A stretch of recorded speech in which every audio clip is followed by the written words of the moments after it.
This Ag Business Update brought to you by American Implement, indebted to the past, committed to the future.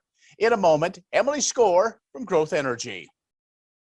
S&S Trailer Sales, with 2 locations in Ness City, Kansas, is where everybody goes to buy or rent trailers. They feature the all-new, all-aluminum Mauer grain trailer with all of the electric options, the easy-to-load detached trailers, and a huge stock of header trailers. At the west location, you'll find bumper poles, goosenecks, and oilfield specialty trailers, along with flat and utility beds for pickups. S&S Trailer Sales in Ness City and on the web, but remember, you do have to spell out the "and." Would you like to see something done about high gas prices and low unemployment? Western Place Energy in Campus, Kansas is doing something about it. They're a proud part of Growth Energy, America's ethanol supporters, and they employ 38 people and will be adding more following the expansion. Ethanol fuel not only reduces the cost of regular gasoline, it's good for the environment and keeps money right here in the United States while supporting local rural jobs. Western Plains Energy, doing something for the future. We're joined by Emily Skor, the CEO of Growth Energy, and we're going to talk ethanol. Imagine that. Emily, you've been spending a lot of time on the Hill this year advocating, trying to find answers, and I think that's probably, when we find an answer, it's not been the full answer. Yes, I actually testified for the second time this year before the House Agricultural Subcommittee. The topic of the conversation was renewable energy in our rural economy. I was very glad to see that biofuels were really center stage in the conversation. Republicans and Democrats kind of joining me in talking about how we need more biofuels. That is the solution to lower carbon needs. That is the solution to rising gas prices. And that is certainly the solution to driving more jobs, clean energy jobs in rural America. What is the missing link? I mean, yes, we have, there should be a good equal balance, but there seems to be something missing when it comes to renewables and ethanol, who's now been around. It's not a brand new industry anymore. It's not a brand new industry, but my gosh, we are doing so much on the side of innovation that much of the data in terms of our ability to reduce our carbon intensity is new. So part of what we have to do is educate, and we've been educating the new administration on corn ethanol, 46% reduction in greenhouse gas emissions relative to gasoline. With technologies, we can get up to 100% reductions. And so we've got to make sure that the new team in Washington, they understand we are the ready, available, affordable solution to your climate agenda. We can be used in today's car. And you don't need a new infrastructure. You don't need a new auto fleet to be able to benefit from low carbon biofuels. It seems like, E10, E15, E30, whatever, we've had some investment, but has it been enough, or have we just lagged some? Again, looking for the adoption or the adaptation question. So we want to get to that tipping point in any marketplace when suddenly everybody flips to E15, and we're close. We do have good momentum. I think right now we've got over 2,500 stations selling E15. We should be at about 3,000 by the end of the year. So every week, more retailers come online because they see this is something that is a value product for their customers. It's nice to give them fuel choices, and the retailer is making money as well on this. But that's why we need. It kind of goes back to policy that can help expedite and accelerate the development. We need year-round sales of E15. Certainly, we've got to get that back. We lost it in a court case this summer, and we've got to make sure that the market signals and the policy signals coming out of Washington show there is going to be more of a marketplace, more of a demand to blend biofuel. So we've got to get that out there for consumers to use in the car. Emily Skor, CEO of Growth Energy, is joining us. We're going to come back and talk more about, the politics of ethanol with that in just a moment.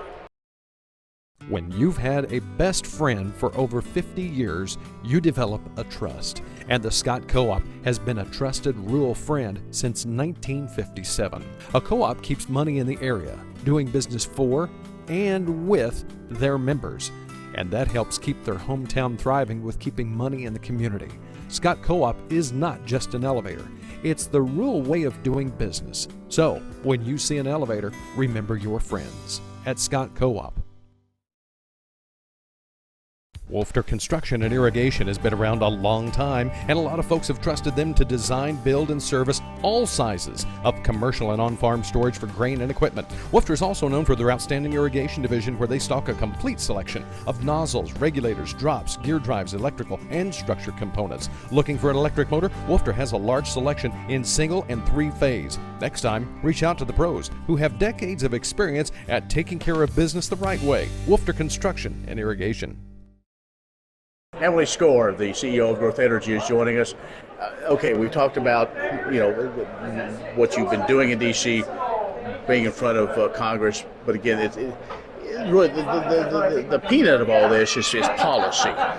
Once people get an opportunity and once they get educated, they're accepting of it, at least or those that are vehemently opposed to it say, okay, there is a pot, because we've gone beyond buzzword of sustainability. It's now in practice. So we're at the point now, there's been a lot, ambitious goals have been set by the administration.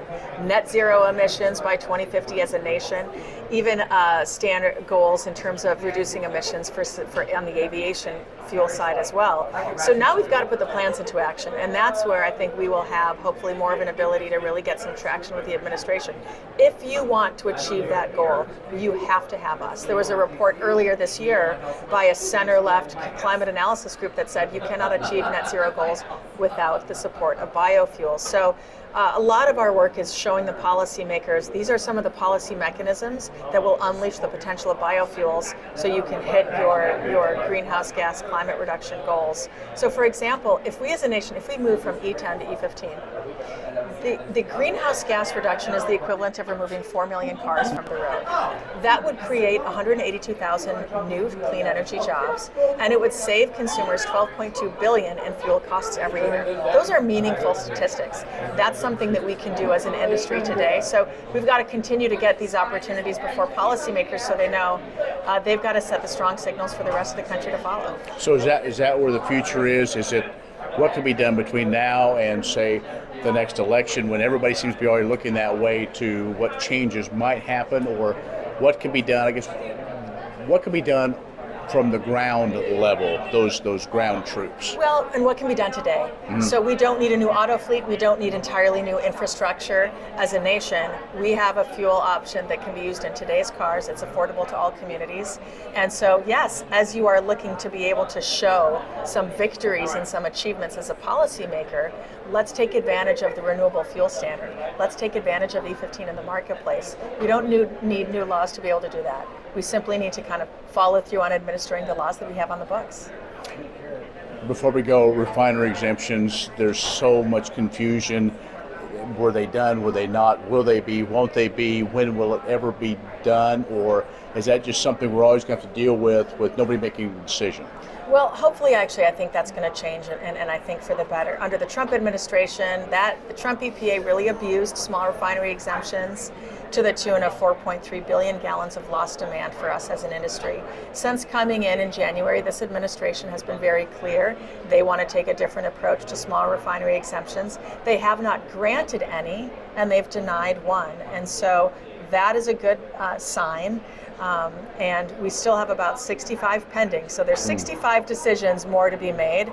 But I do think this administration will take a different approach to our satisfaction on the exemption front. Very good. Emily Skor, the CEO of Growth Energy, has joined us. Stay with us. We'll have more in just a few moments.